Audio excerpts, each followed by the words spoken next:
할렐루야. 오늘도 수요 말씀 축제에 오신 모든 분들을 진심으로 환영하고 축복합니다. 이 시간 전호자우로 함께 인사하며 시작하겠습니다. 사랑합니다. 축복합니다. 잘 오셨습니다. 반갑습니다. 함께 예배드림이 큰 기쁨입니다. 요즘 저는 어느덧 제주의 아름다운 방언들을 조금씩 배워가고 있습니다. 물론 제가 따로 배우는 것은 아닙니다. 이제 귀에 익숙해졌다는 이야기이지요. 그렇다고 해서 제가 잘 알아듣느냐? 사실 그것도 아닙니다. 그래서인지 몇몇 권사님들께서는 저에게 제주도의 방언을 알려주시기도 하고 못 알아듣는 저를 놀리시기도 하십니다. 제가 며칠 전에 아름다운 제주의 말을 하나 배웠습니다. 그래서 이 시간엔 제주도 방언, 실례가 되지 않는다면 제주도 방언으로 함께 다시 인사했으면 좋겠는데요. 저를 따라해 주시면 되겠습니다. 저녁 식사 봉글랭이 하셨수가?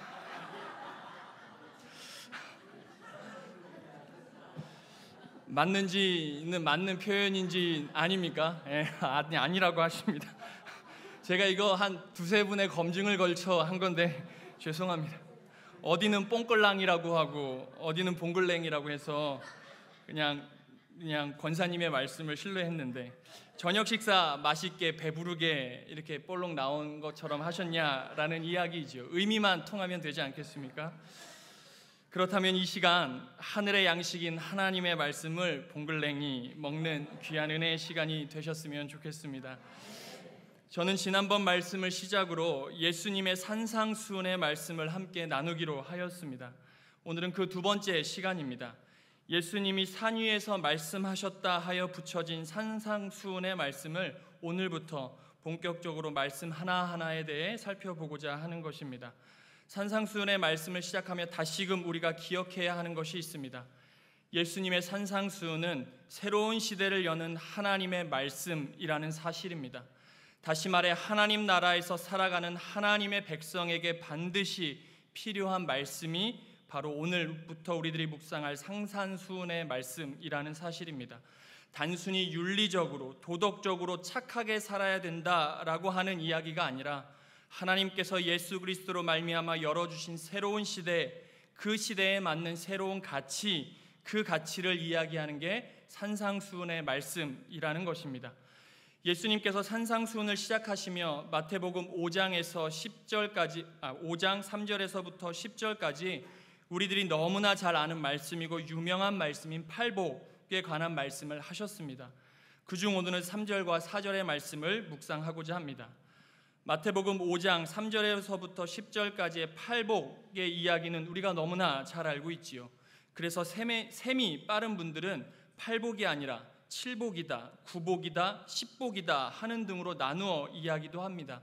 하지만 보편적으로는 8복이라고 이야기하지요. 한번 확인해 보겠습니다. 3절에는 천국이 그들의 것이며, 4절은 위로를 받을 것이며, 5절은 땅을 기업으로 받을 것이며, 6절은요 배부를 것이며, 7절 긍휼히 여김을 받을 것이며, 8절 하나님을 볼 것이요, 9절 하나님의 아들이라 일컬음을 받을 것이요, 10절 천국이 그들의 것이며 와 같은 복을 열거하고 있습니다. 여러분들은 몇 가지 복을 셈해 보셨습니까? 사실 오늘의 말씀은 예수님께서 복 그 자체를 이야기하시기 위해 하신 말씀이 아닙니다. 그래서 7복이니 8복이니 9복이니 하는 것은 우리들에게 중요하지가 않습니다.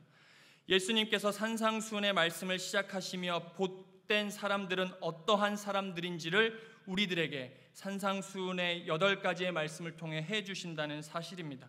그렇기 때문에 마태복음 5장 3절에서 10절까지의 말씀을 우리는 하나하나 나누어 생각할 필요가 없습니다. 8가지의 이야기로 흩어져 있는 말씀을 하나의 말씀으로 이해하고 해석할 필요가 있다는 이야기입니다. 다시 말해 각기 다른 이야기를 하는 것 같은 마태복음 5장 3절에서 10절까지의 말씀은 일관성을 가지고 있다는 것입니다.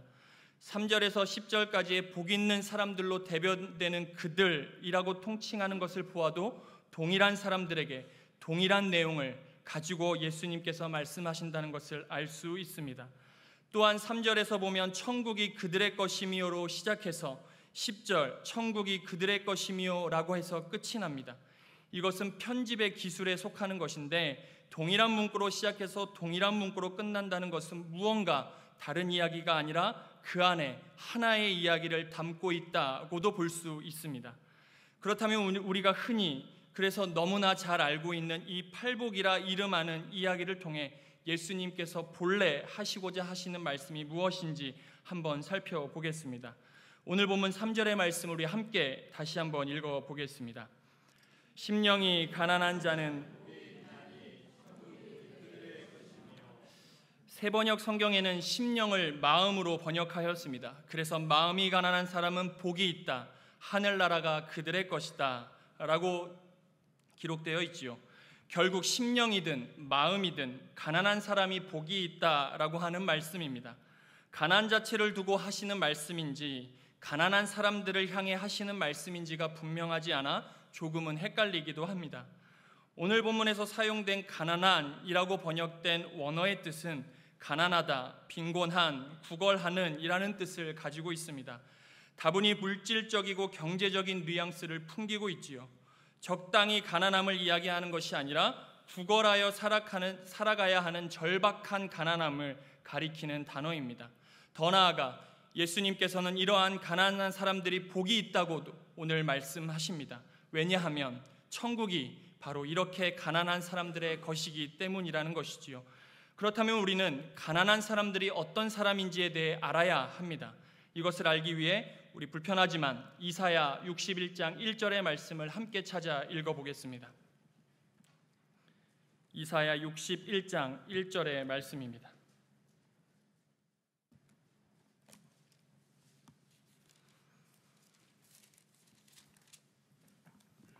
이사야 61장 1절의 말씀을 함께 읽겠습니다.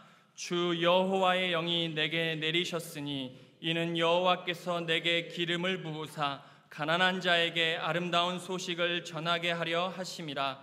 나를 보내사 마음이 상한 자를 고치며 포로된 자에게 자유를, 갇힌 자에게 노임을 선포하며. 아멘. 여기에서의 가난한 자 역시 오늘 본문의 가난한 자와 같은 의미의 단어입니다.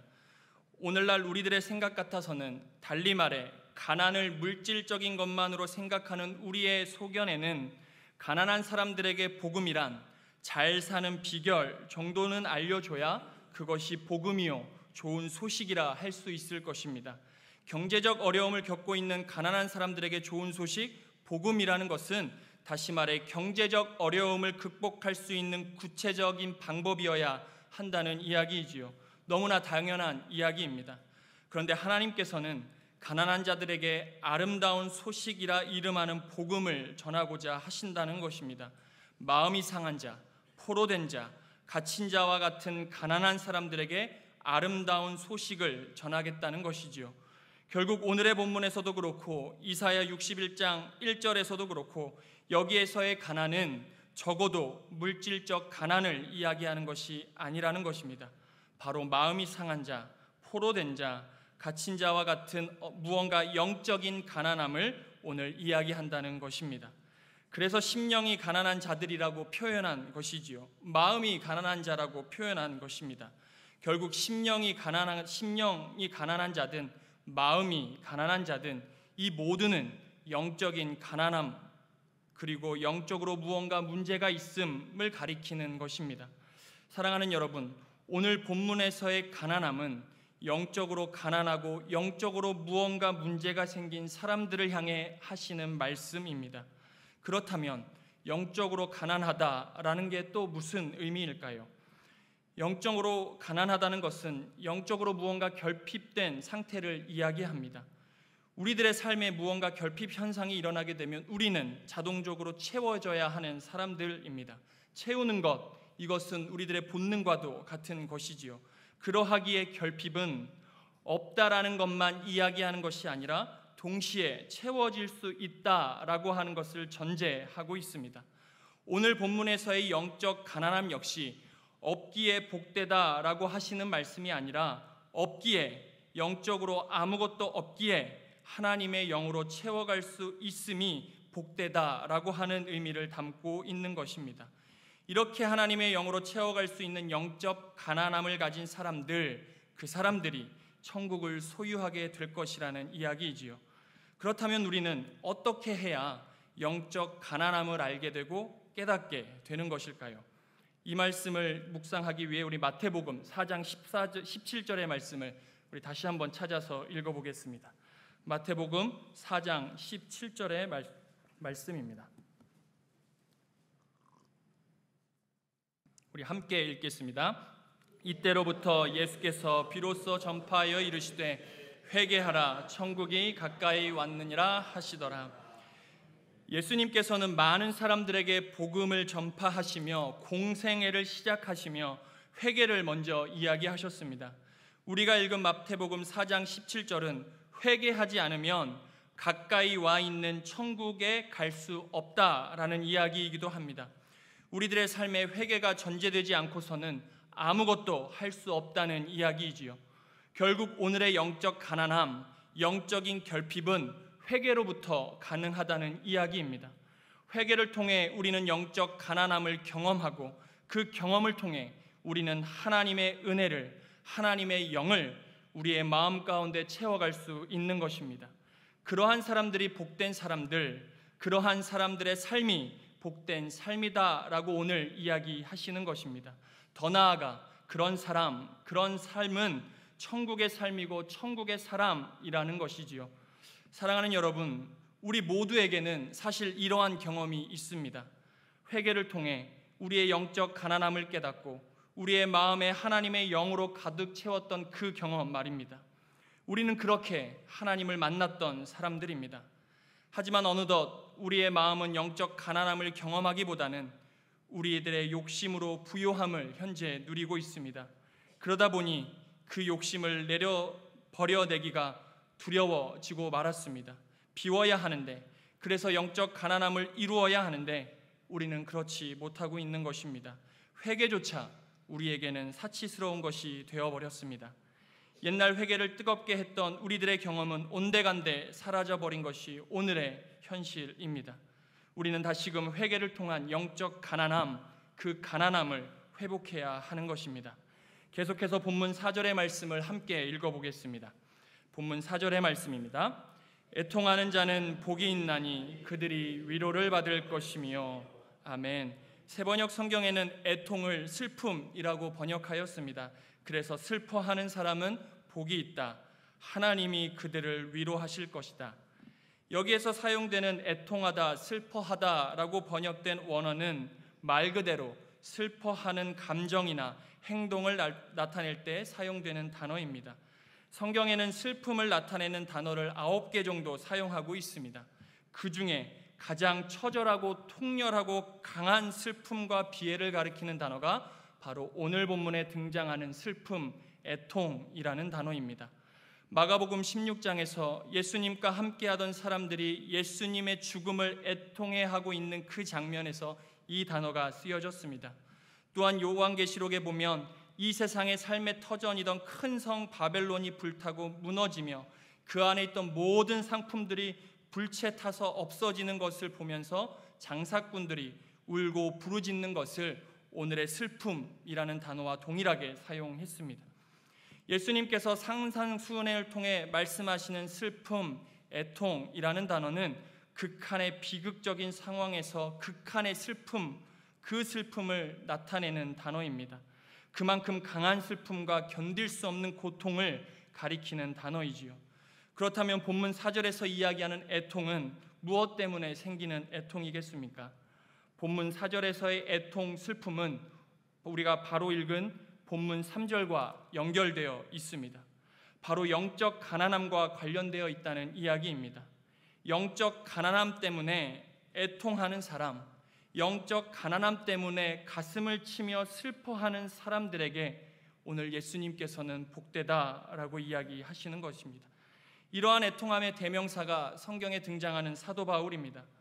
바울 스스로는 바리새파 중에 바리새파라고 하면서 자신의 의로움을 자부하던 사람이었습니다.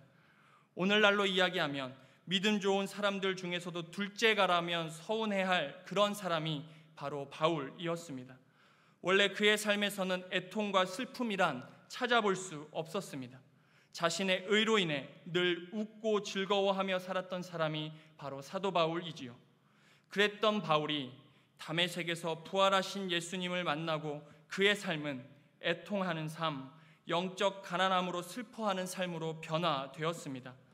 자신의 웃고 즐거워하는 삶에 대해 피를 토하듯 실토하며 탄식했던 사람이 바로 사도 바울, 그런 사람으로 바뀌었다는 이야기입니다. 자신의 율법적인 의가 예수 그리스도 앞에서의 의가 아님을 깨달은 것입니다. 자신은 비참한 사람이라고, 자신의 삶은 배설물과 같이 여긴다고 고백하고, 자신은 공고한 사람, 그래서 사망에 갇혀 있는 사람이라는 영적 가난함을 바울은 깨달은 것입니다. 그런 사도 바울은 그의 삶에서 늘 슬픔과 애통이 뒤따라 다녔습니다. 사랑하는 여러분, 저와 여러분의 삶에도 이러한 슬픔과 애통하는 삶 분명히 있었습니다. 그것을 우리는 구원의 경험이라고 할 수 있지요. 우리는 이러한 슬픔과 애통함을 통해 구원받은 성도들입니다. 우리는 그렇게 회개하며 영적 가난함을 경험하였고, 그로 인해 슬픔과 애통까지도 겪었던 사람들입니다. 그런데 어느 순간 이러한 애통과 슬픔이 우리들 삶에서 조금씩 사라져 버렸습니다. 그러면서 우리는 모든 것에 무감각해져 버린 삶이 되어버렸습니다. 오늘 하루의 삶을 살아갈 수 있음에, 오늘 하나님께 예배드릴 수 있음에 감동했던 우리들의 마음, 그 영적 가난함이 무감각해져 버리니 자연스럽게 애통하는 삶, 고통 속에 슬퍼하는 삶 또한 우리들의 모습 속에서 사라져 버렸습니다. 죄를 짓지 않기 위해 매일매일 삶에서 몸부리치던 우리들의 모습이 어느덧 죄 앞에서조차도 무감각해져 버렸다는 것입니다. 이제는 죄를 지어도 이것이 죄인지조차 알지 못하게 되어버렸습니다. 조금은 과하게 말씀드리긴 했어도 이것이 오늘 우리들의 모습이고, 어쩌면 오늘날의 신앙인 성도들의 모습이 아닐까 생각합니다. 사랑하는 여러분, 오늘 하나님께서는 영적으로 무감각해져 있는 우리들의 마음을 다시금 슬픔과 애통의 자리로 회복시키고자 하십니다. 무감각해져 있는 우리들의 마음이 다시금 하나님으로 인해 민감해지기를 원하고 계신다는 것입니다. 이렇게 우리가 영적 가난함에 대해 애통하고 슬퍼함을 회복하게 되면 어떻게 되겠습니까? 야고보서 4장 9절에서 10절까지는 이렇게 기록하고 있습니다. 슬퍼하며 애통하며 울지어다. 너희 웃음을 애통으로, 너희 즐거움을 근심으로 바꿀지어다. 주 앞에서 낮추라. 그리하면 주께서 너희를 높이시리라. 영적 가난함과 애통과 슬픔의 이야기입니다. 하나님을 배제한 우리들만의 웃음, 우리들만의 즐거움을 회개를 통해 영적 가난함으로 바꾸어 슬퍼하고 애통해야 한다는 이야기입니다. 그렇게 우리가 영적 가난함으로 애통함과 슬퍼함을 회복할 때 하나님께서 하나님의 방법으로 우리를 위로해 주시고 높여 주시겠다는 말씀입니다. 오늘 본문의 5절의 말씀을 제가 읽어드리겠습니다. 애통하는 자는 복이 있나니 그들이 위로를 받을 것이며. 이제 말씀을 정리해 보겠습니다. 오늘 우리들이 읽은 마태복음 5장 3절과 4절은 결코 동떨어진 말씀이 아닙니다. 영적으로 가난한 사람은 복이 있습니다. 이러한 사람은 천국을 보게 되기 때문입니다. 영적으로 가난한 것에 대해 애통하고 슬퍼하는 자는 복이 있습니다. 왜냐하면 이러한 사람들에게는 하늘의 위로가 주어지기 때문입니다. 영적으로 가난함은 회개를 통해 우리의 것을 버리고 그 안에 하나님의 영으로 채워가는 것을 이야기합니다. 회개 없이 영적 가난함은 경험되어질 수 없습니다. 우리는 회개를 통해 끊임없이 우리의 것을 버려가는 삶을 살아야 합니다. 사랑하는 여러분, 우리는 끊임없이 우리의 마음을 비워내야 하는 삶을 살아야 하는 사람들입니다. 그것이 영적 가난함입니다. 영적 가난함을 통해 우리는 애통해야 하며 슬퍼하는 삶 또한 살아내야 합니다. 그래야 하늘의 하나님께서 우리를 위로해 주시고 하나님의 방법으로 우리를 인도해 가시기 때문입니다. 새로운 세상, 하나님의 나라에서의 삶의 영적 가난함에서부터 새로운 세상, 하나님의 나라에서의 삶은 영적 가난함으로부터 시작되어집니다. 우리의 외부적 요인으로 우리가 그 세상을 살아갈 수 있는 것이 아니라 우리의 속사람이 바뀌는 것으로부터 새로운 세상은 시작되어지는 것입니다. 그래서 예수님께서도 회개를 강조하셨고 이를 통한 영적 가난함을 산상수훈의 첫 부분부터 이야기하고 계시는 것입니다. 하나님께서는 우리의 마음을 보시는 분이시지요. 우리의 영적 가난함을 보신다는 것입니다. 결코 우리가 놓은 외부적인 업적 그런 것을 보시는 분이 아니라는 것이지요. 하나님께서는 그래서 우리의 예물을 기쁘시게 받으십니다. 하지만 예물을 받기 이전 우리의 영적 가난함을 먼저 받으시는 분입니다. 우리의 영적 가난함 없이 드려지는 예물은 형식에 불과합니다. 그래서 예배와 기도에서 중요한 것은 회개의 시간, 회개의 기도인 것입니다. 사랑하는 여러분, 10월 그리고 창조절 우리 안에 회개가 일어나는 귀한 계절이 되었으면 좋겠습니다. 그리하여 우리의 영적 가난함이 회복되고 애통하고 슬퍼하는 삶의 자리로 우리가 회복되어지기를 간절히 축복합니다. 그러면 우리 모두는 천국, 하늘나라, 하나님께서 열어주신 새로운 세상을 살아가게 될 것입니다. 또한 하나님만이 주실 수 있는 참된 위로와 평안이 우리의 삶에 넘쳐나게 될 줄로 믿습니다. 이러한 복을 누리며 살아가는 저와 여러분의 삶이 되기를 예수님의 이름으로 간절히 축복합니다. 우리 함께 기도하겠습니다. 오늘도 살아계셔서 우리의 삶을 인도하시는 하나님 감사합니다. 오늘의 말씀을 통해 진정한 복된 삶이 어떠한 삶인지 깨닫습니다. 하나님, 우리들의 삶의 회개를 회복시켜 주옵소서. 회개를 통한 영적 가난함을 경험케 하시고 그 가난함을 하나님의 영으로 채워가는 은혜를 누리게 하옵소서. 더불어 우리들의 삶의 애통함과 슬픔을 회복시켜 주님께서 주시는 위로를 경험하는 우리 모두가 되게 인도해 주옵소서.